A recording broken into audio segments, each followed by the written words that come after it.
தென்னாட்டுடைய சிவனை போற்றி, என் நாட்டவருக்கும் இறைவா போற்றி. சிவனை துணை சேனல் நேயர்கள் அனைவருக்கும் அன்பான வணக்கம். அனைவருக்கும் அன்பான வணக்கம். இந்த வீடியோவில் நாம் இந்த 2023ஆம் ஆண்டின் மார்கழி மாத ராசி பலன்களை பார்க்கலாம். நிகழும் ஸ்ரீ மங்களகரமான சோபகிருது ஆண்டு மார்கழி மாதம் 17/12/2023 ஞாயிற்றுக்கிழமை பஞ்சமி திதி திருவோணம் நட்சத்திரம் கூடிய நாளில் இந்த மார்கழி மாதம் பிறக்கின்றது. தனுசு ராசியில் சூரியன் சஞ்சரிக்கும் காலத்தை மார்கழி மாதம் என்று அழைக்கின்றோம். இது தனுர் மாதம் என்றும் அழைக்கப்படுகின்றது.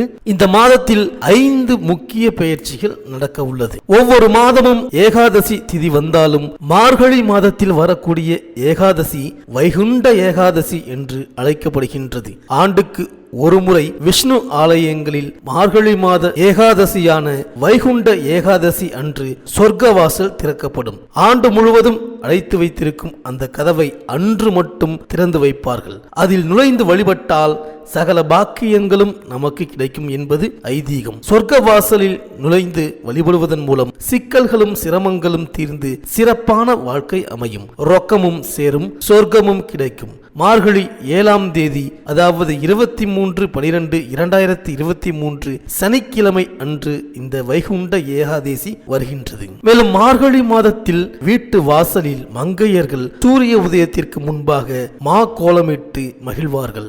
மனக்கோலம் காண வேண்டிய பெண்கள் கோவில் வழிபாடுகளை மேற்கொள்வார்கள். வீட்டு வாசலில் போடும் கோலத்தின் நடுவில் சாணம் வைத்து அதன் நடுவில் பரங்கி பூவை பதித்து வைப்பது வழக்கம். மஞ்சள் வண்ணத்தில் பரங்கி பூ இருப்பதால் அதை பதித்து வைக்கும் இல்லங்களில் மங்கள நிகழ்ச்சிகள் நடைபெறும் என்பது நம்பிக்கை. மாட்டு சாணம் கிருமி நாசினி என்பதால் இல்லத்தில் உள்ளோருக்கு ஆரோக்கியத்தை வழங்கும். பூ மலர்ந்து இருப்பது போல வீட்டில் உள்ளவர்களும் மலர்ச்சியோடும் மகிழ்ச்சியோடும் திகழ்வார்கள். ருது ஆவதில் தடை உள்ள பெண்கள் இவ்வாறு மார்கழி மாதத்தில் பூ வைத்து கோலமிட்டு வழிபாட்டை மேற்கொண்டால் ருதுவாகும் வாய்ப்பு உருவாகும். எனவே வண்ணமயமான வாழ்வு அமைய வாசலில் பூ வைத்து வழிபடுங்கள். மேலும் சகல ஜீவராசிகளுக்கும் இறைவன் படியளக்கும் இனிய திருநாள் மார்கழி மாதத்தில் வருகின்ற அஷ்டமி ஆகும். அன்றைய தினம் சிவபெருமான் வழிபட்டால் வாழ்நாள் முழுவதும் உணவு கிடைக்கும், வளர்ச்சியும் கூடும். சிவன் சந்நிதியில் அரிசி வைத்துவிட்டு அதை எடுத்து வந்து வீட்டில் வைப்பது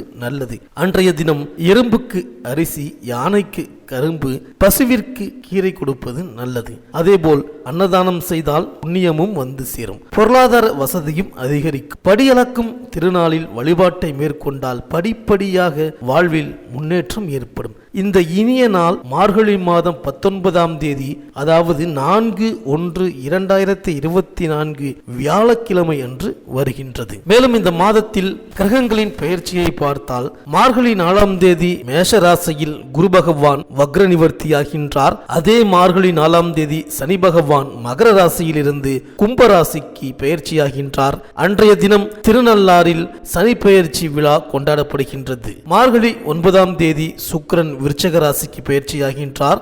மார்கழி 11ஆம் தேதி செவ்வாய் தனுசு ராசிக்கும், மார்கழி 23ஆம் தேதி புதன் தனுசு ராசிக்கும் பெயர்ச்சி ஆகின்றார்கள். இந்த கிரகங்களின் சஞ்சாரம் மற்றும் மாற்றத்தினால் உங்கள் ராசிக்கு இந்த மார்கழி மாதம் என்னென்ன பலன்கள் கிடைக்கப் போகின்றது, நீங்கள் செய்ய வேண்டிய பரிகாரங்கள் என்ன என்று இந்த வீடியோவில் பார்க்கலாம். சுக்கிரனை ராசி அதிபதியாக கொண்ட துலாம் ராசி அன்பர்களே, இந்த மார்கழி மாத கிரக நிலைகளை ஆராய்ந்து பார்க்கும் பொழுது உங்களுக்காகவே 80% சாதக அதிர்ஷ்ட கிரக சுழற்சிகள் ஏற்பட்டு இருக்கின்றன. இதனால் யோக அதிர்ஷ்ட மாதமாக இந்த மார்கழி மாதம் வந்திருக்கின்றது. அத்துடன் ராசிக்கு 6ஆம் இடத்தில் ராகு பகவான் இருப்பது மாபெரும் அதிர்ஷ்டம். இதனால் திட்டமிட்டு செயல்படுகின்ற அனைத்து விஷயத்திலும் புதிய மாற்றங்களை, ஆதாயங்களை, விசேஷ விருத்தி, நிம்மதியை, திருப்தியோடு அடைவீர்கள். சாத்தியமில்லாத முயற்சியை எடுத்தாலும் பரிபூர்ணமான வெற்றி லாபம் உண்டு. 7ஆம் இட குரு பகவானால் இல்லத்திற்குள் தொடர் இனிமைகள், சுபகாரிய மகிழ்ச்சிகள், நீங்கள் ஈடுபடுகின்ற விஷயங்களில் இரட்டை அனுகூலங்கள் என்றபடி நகரும். மாதம் தொடங்கி 20 தினங்கள் வரை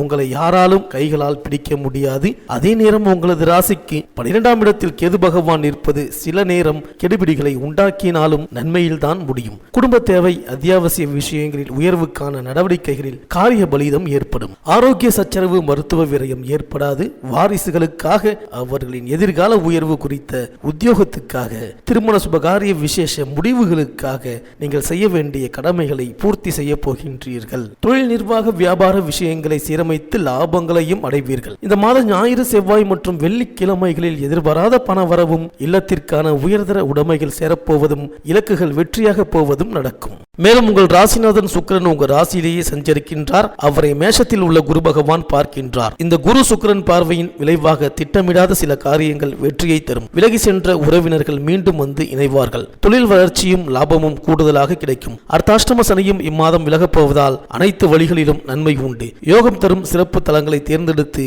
விலகும் சனியை விரும்பி வழிபடுவது நல்லது. மேலும் மகர ராசியில் சஞ்சரித்து வந்த சனி பகவான் மார்கழி 4ஆம் தேதி கும்பராசிக்கு செல்கின்றார். இந்த சனி பயிற்சியின் விளைவாக அர்த்தாஷ்டம சனி விலகுகின்றது. எனவே இனி தடைகள் அகலும், ஆரோக்கியம் சீராகி ஆனந்தப்படுத்தும், எதிர்பார்ப்புகள் ஒவ்வொன்றாக நிறைவேறப் போகின்றது. தொழில் முன்னேற்றம் கூடும், பொன் பொருள்கள் வாங்கும் யோகம் உண்டு. உத்தியோகத்தில் புதிய திருப்பங்கள் ஏற்படும். சக பணியாளர்களுக்கு கிடைத்த வெளிநாட்டு யோகம் இனி உங்களுக்கு கிடைக்கப் போகின்றது. மேலும் மார்கழி 4ஆம் தேதி குரு வக்ரநிவர்த்தியாகின்றார். உங்கள் ராசிக்கு 3, 6 ஆகிய இடங்களுக்கு அதிபதியானவர் குரு. அவர் பலம் பெறுவது அவ்வளவு நல்லதல்ல.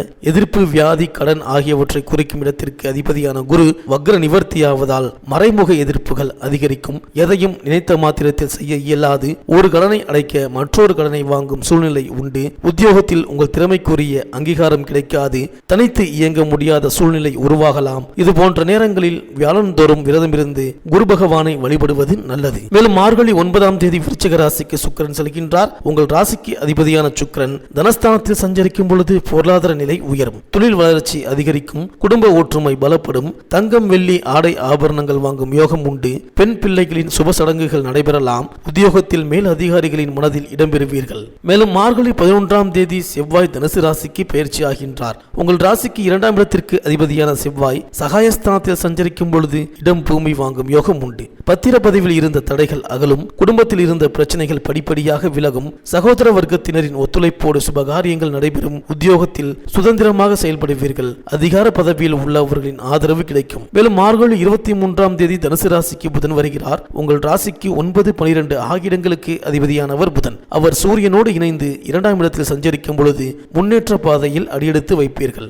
முக்கிய புள்ளிகளின் ஒத்துழைப்பும் கிடைக்கும். புத ஆதித்ய யோகம் உருவாவதால் அரசு வழி உத்தியோக முயற்சி கைகூடும். வியாபாரம் வெற்றி நடை போடும். பொது வாழ்வில் உள்ளவர்களுக்கு நல்ல சந்தர்ப்பங்கள் நாடி வரும். வியாபாரம், தொழில் செய்பவர்களுக்கு புதிய ஒப்பந்தங்கள் வந்து சேரும். உத்தியோகத்தில் உள்ளவர்களுக்கு கூடுதல் பொறுப்புகளும் அதற்கேற்ற விதம் ஊதிய உயர்வும் உண்டு. கலைஞர்களுக்கு பணவரவு திருப்தி தரும். மாணவ மாணவியர்களுக்கு கல்வியில் வெற்றி பெற அதிக ஈடுபாட்டுடன் படிப்பது நல்லது. பெண்களுக்கு தேவைக்கு ஏற்ற பணம் தேடி வந்து சேரும். உறவினர் பகை அகலும். பிள்ளைகளின் எதிர்கால நலன் கருதி நீங்கள் எடுத்த முயற்சிகள் வெற்றி பெறும். மேலும் இந்த துலாம் ராசி விவசாயிகளுக்கு வழக்கு, பஞ்சாயத்தில் உள்ள சொந்த நில புலன்களை மீட்டு விடுவீர்கள். அரசியல்வாதிகளுக்கு தகுதி ரீதியாக உயர் பதவி வகையிலான ஆசை இந்த மாதம் 2வது வாரம் முடிந்த பிறகு நிறைவேறிவிட இருக்கின்றது. இந்த துலாம் ராசி அன்பர்களுக்கு அனுகூலமான நட்சத்திரங்கள் விசாகம், அனுஷம், மூலம், உத்திராடம், திருவோணம், ரேவதி, அஸ்வினி, பூசம், பூரம். அதிர்ஷ்டமான நாட்கள் ஆங்கில தேதியில் டிசம்பர் 17, 18, 20, 22, 23, 26, 28, 31 மற்றும் ஜனவரி 1, 4, 5, 8, 11, 13. இந்த மாத பஞ்சமி திதிகளில் ஸ்ரீ வராகி அம்மன் வழிபாடு வைத்துக் கொள்ளுங்கள். ஒருமுறை காஞ்சிபுரம் சென்று ஸ்ரீ சித்திரகுப்தர் வழிபாடு செய்து வாருங்கள். இந்த துலாம் ராசி அன்பர்களுக்கு இந்த மார்கழி மாதம் அனைத்தும் நன்மையே நடக்கும். இந்த வீடியோ உங்களுக்கு பிடிச்சிருந்தா லைக் பண்ணுங்க, உங்க நண்பர்களுக்கு ஷேர் பண்ணுங்க, மறக்காம சப்ஸ்கிரைப் பண்ணுங்க, பக்கத்தில் இருக்கிற பெல் ஐக்கானை கிளிக் பண்ணுங்க. மீண்டும் அடுத்த வீடியோவில் சந்திப்போம். நன்றி, வணக்கம்.